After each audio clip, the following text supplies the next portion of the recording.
What is up, Pitt fans? Thank you so much for tuning in to Inside the Panthers on YouTube. My name is Stephen Thompson, coming at you with another Inside Pitt post-game report. I'm here at Notre Dame Stadium after the Panthers fell 58-7 to Notre Dame, and it was ugly. But we're going to dive into everything that went wrong with the Pitt Panthers in that loss because, well, there was a lot that went wrong. And I kind of want to start with the special teams. Quite honestly, that was my biggest takeaway today. They were really bad. They've been bad for a while now, even stretching into last year, excuse me.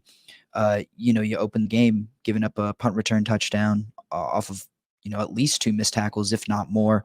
MJ Devonshire, usually really sure-handed as a punt returner, muffs a punt. There's 14 of your 51-point deficit right there. And then you add in a missed field goal, a 45-yarder from Ben Sauls. That's well within his range. And then you get 3 more points right there. 17 points. That's 1/3 of your deficit on 3 plays. That is just gone. I mean, small potatoes in a 51-point loss, but they matter. And you stretch it back to last week, Caleb Junko's 30-yard punt in the Wake Forest game with 40 seconds left that allowed Wake to kind of get some momentum and have good field position for that last final drive, that ultimately fatal drive. This stuff has been deteriorating for a while, and it's beginning to really materially affect the outcome of games. It's a little inexplicable. I don't think Caleb Junko has been this bad all year. I think he's actually been pretty solid, especially relative to what Pitt was dealing with last year. But these past 2 weeks have not been promising. I believe he's averaging under 40 yards a kick. At least he did against Notre Dame. I don't have that stat in front of me right now, but yeah, I was just stunned at how bad. The kicking, it was poor tackling as well. Guys were overrunning plays and just weren't in the right position to make those plays on special teams. And meanwhile, Notre Dame didn't really have to do much. They just were able to kind of, take what Pitt gave them, and Pitt gave them a lot of mistakes to work with. So, it's getting real bad at, what changes they can make. I mean, I guess you got to see what Cam Guess has as a backup punter. You're not replacing Sauls. I think Sauls is, a talented kicker, a guy with a lot of things on his track record in his history that prove to you that he is capable of doing better than this. I mean, he only got 1 kick. I don't want to put this all on him.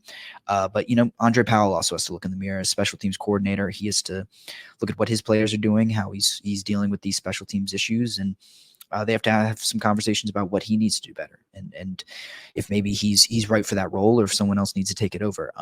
These are all things that Pitt needs to think about as they move on to Florida State. I do also want to talk about Christian Veilleux. He was really bad.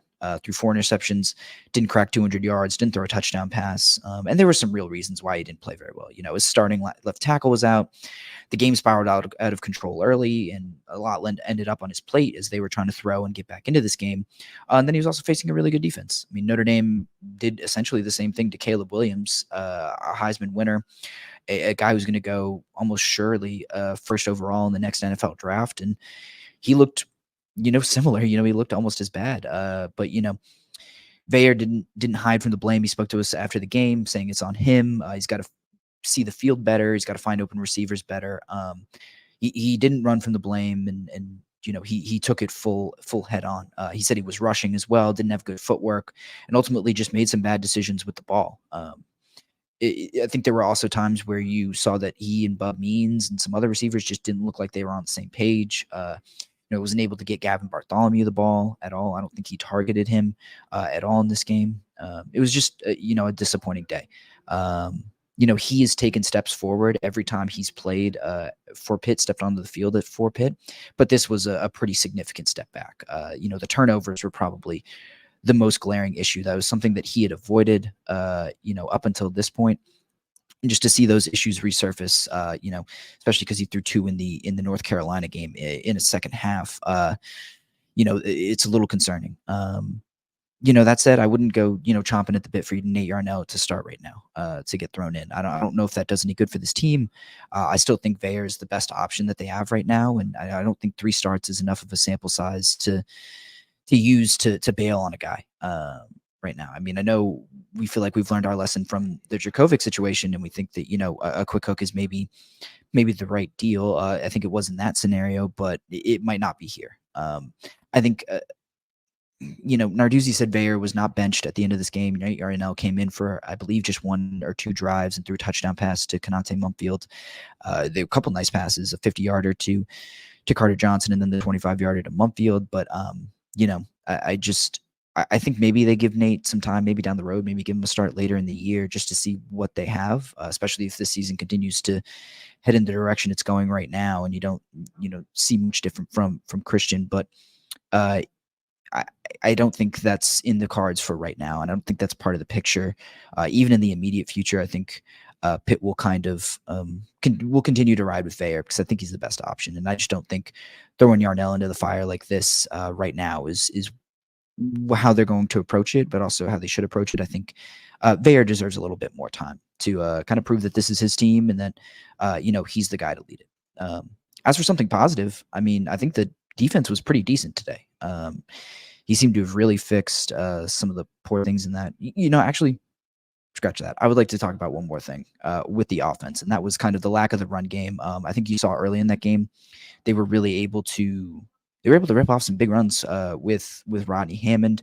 They were getting him to the outside, running in the middle of the defense wasn't really working. But they were able to, get around those big defensive tackles and those linebackers and get Rodney out in space a little bit, which actually worked. I believe his first 3 runs were 5, 6, and 7 or 12 yards. I'm pretty sure, or maybe 5, 12, and 6 yards, something like that.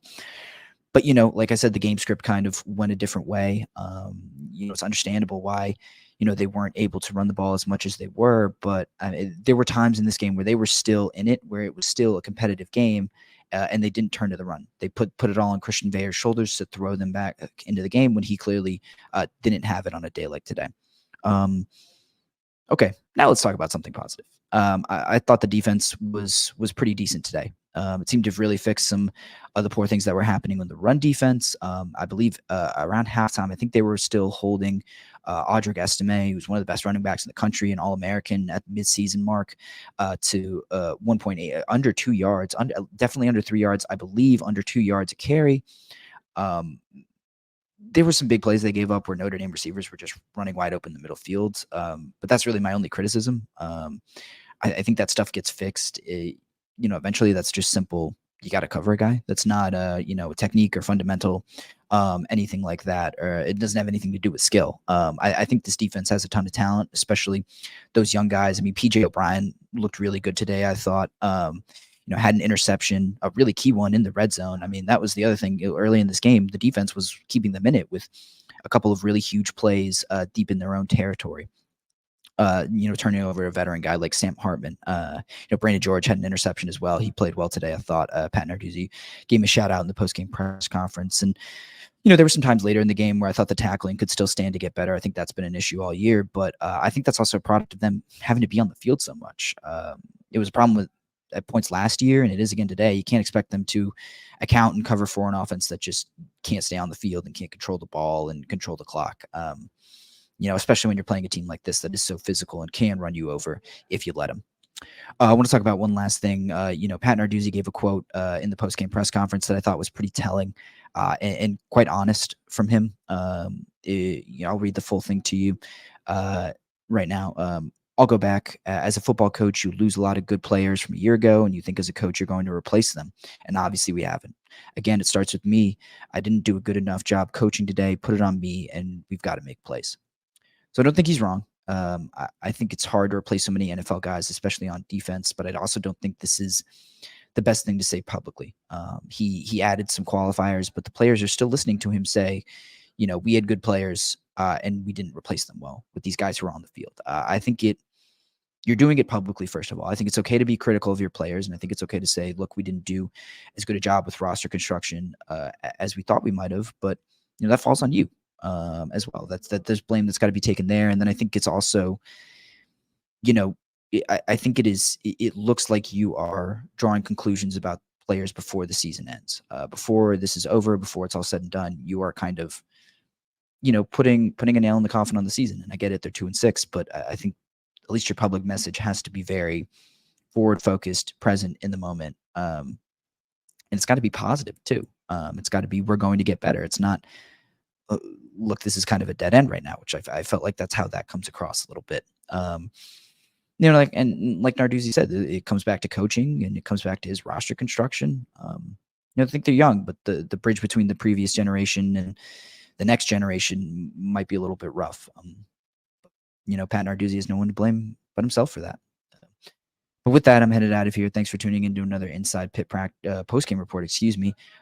Make sure to stay tuned tomorrow and the rest of this week for more coverage of the Panthers as they get set to take on Florida State and lick their wounds from this Notre Dame loss. We'll have plenty of content up on youtube.com/@InsideThePanthers. So make sure to like this video and subscribe to us on YouTube. And then also find some more reporting at InsideThePanthers.com. I want to thank you all for listening, and I'll talk